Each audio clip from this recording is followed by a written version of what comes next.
যে আলু ভাজা হয়ে গেল প্রায়, আলুটা একটু তেলে দিয়ে ভেজে নিলাম। এবার মাছ দেব, মাছ ভাজাও হয়ে গেছে আমার এখানে। বলো তো সবাই কি মাছ এটা? আর মশলাও হয়ে গেছে, এবার মাছের ঝাল করব।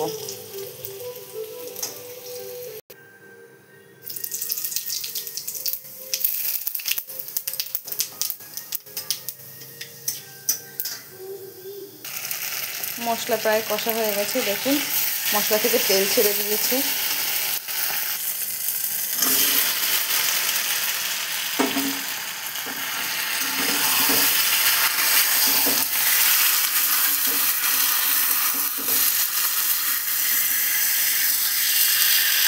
প্রায় হয়ে এসেছে, আর একটু ঝোলটা নিয়ে দেবো, তাহলে হয়ে যাবে।